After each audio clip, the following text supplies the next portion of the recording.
This is the second time we've heard about the storm at sea. The first time, Jesus was in the boat with the disciples. However, he had fallen asleep. And so the disciples come to him and wake him up and say, "Master, don't you care that we're drowning?" Now, Jesus has left them on their own. He actually commands them to go across the sea. And this is evening when they start to be tossed about by the wind and the waves. And it says then that Jesus came walking during the fourth watch of the night, which would have been sometime between 3 o'clock in the morning and 6 o'clock in the morning. So they've been working at this all night long, hours upon hours. They must be exhausted.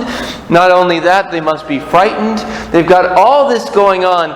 And then suddenly they see Jesus walking on the water, but they don't recognize him. And they're afraid. They shout, "It's a ghost!" But in that moment, Jesus shows them, "I'm watching you. I've not abandoned you. You are mine." He says, "Take courage. It is I. Do not be afraid." Do not be afraid. I love Peter's reaction to that. "Oh, Lord, if it's you, then command me to come to you on the waters." And Jesus says, "Come."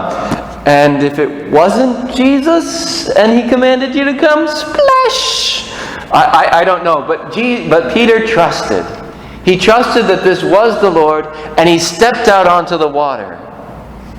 And not just stepped, he had to jump out of the boat because, of course, the boat's going up and down with the waves and the wind.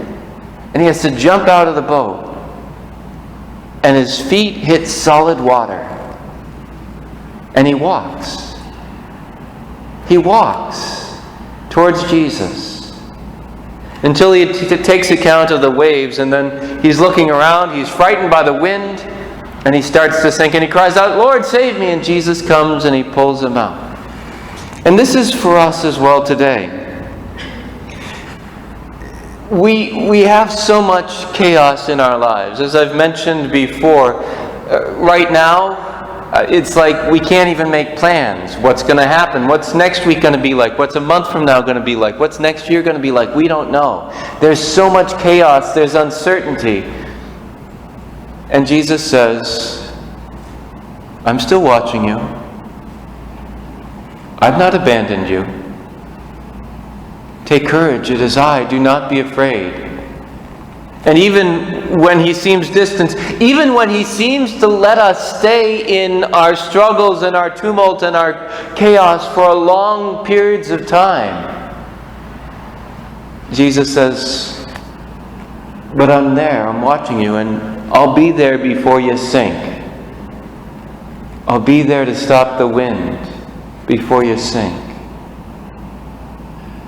The secret is we have to keep our eyes on Jesus. There are all sorts of distractions that want to take our eyes away from Jesus. Whether it be COVID-19, whether it be the political situation, whether it be the argument over whether we should be wearing masks or whether we shouldn't be wearing masks, and the anger that gets stirred up with all that, whether it be just something within our own hearts, within our family, within our own struggles, whatever it may be, there's so many things out there that are calling for our attention. We hear about this a little bit in the first reading today, where Elijah goes out on the mountainside knowing that he's going to encounter the Lord. And so there's an earthquake, but the Lord wasn't in the earthquake. And there's the great wind, driving wind, but the Lord wasn't in the wind. And rocks are being crushed, but he's not in that. And then there was fire, but the Lord wasn't in fire. And then there's a tiny whispering sound. And that's when Elijah knew this is where the Lord is, and he covered his face in reverence and awe of the Lord. He had to keep pushing away those distractions, those things which were vying for his attention, to keep his eyes on Jesus. And like Peter, if we keep our eyes on Jesus, there's no telling what we can do. We'll be able to walk on water. It's when we take our eyes off and start to notice, ooh, there's trouble.